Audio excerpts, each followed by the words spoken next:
The Young Poisoner's Handbook is a movie based on the true life events of Graham Young, one of the youngest serial killers in history who poisoned his whole family, among others. And he became a serial killer not because he was so much interested in killing people, as he was obsessed with poisons and watching the various effects they had on his victims. Graham Young was born September 7, 1947, in a suburban area northwest of London, England. When he was just 14 weeks old, his mother died of tuberculosis, and he was placed in the care of his Aunt Winnie and Uncle Jack. Then when he was 3 years old, his father remarried a woman named Molly, and Graham returned to live with them along with his older sister who'd been living with his grandmother. According to those who knew him, Graham's personality changed significantly after this. Whereas he used to be happy, sweet, and affectionate, he turned into an angry, vindictive child, and he absolutely despised his stepmother Molly. He was described as a solitary child with few friends. By age 8, Graham became hyperfixated on liquids and pills. He loved listing the names of all the ingredients within medications, and he was especially interested in telling people the various side effects that would happen if they happened to take too much of the medication.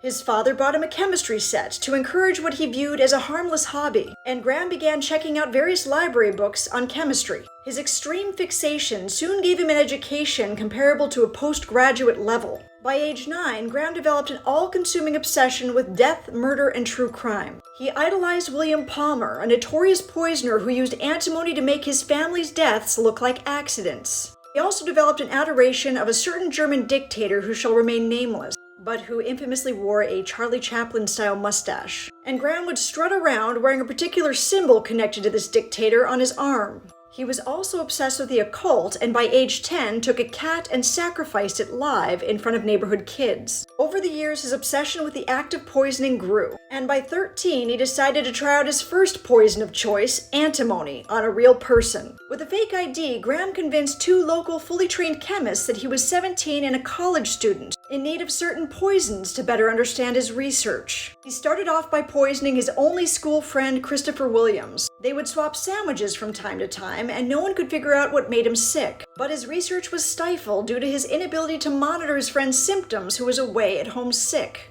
He therefore concluded it was best to poison the people he lived with, his family, in order to monitor symptoms more closely as he poisoned them. He would regularly poison his family members and document his findings, and eventually decided it was time to take his experiments up to the next level. When he was 14, he served his sister a lethal dose of several mixed poisons in a teacup, but after one sip, she winced and threw it out, scolding him for making her rancid tea. She then got on a train and went to work and started hallucinating and had to go to the hospital. The doctors concluded that she somehow came in contact with belladonna, the deadly nightshade berry that makes the poison atropine. Graham then turned to his stepmother Molly. Over time, she lost weight, suffered from debilitating back pains, and her hair started falling out. She began to age noticeably. One day, Molly noticed different symptoms. Her neck was stiff, and her hands and feet felt like pins and needles. When Graham's father returned home from work, he noticed his son staring out the window awestruck at the image of his stepmother writhing around in the garden in agony. She died shortly thereafter. The pathologist concluded that her death was due to the prolapse of a bone at the top of her spinal column, which is a known symptom of long-term antimony poisoning, but nobody made the connection. She was later cremated per Graham's suggestion. Turns out the actual cause of death was that Graham changed his choice of poison from antimony to thallium, after it had become apparent that Molly's symptoms weren't worsening over time as she had built up a tolerance to antimony. He therefore switched to thallium, and she died. Graham then turned his attentions onto his father, who began getting sick and almost died as well. After he was hospitalized, the doctors told him he was suffering from antimony poisoning and that one more dose would kill him.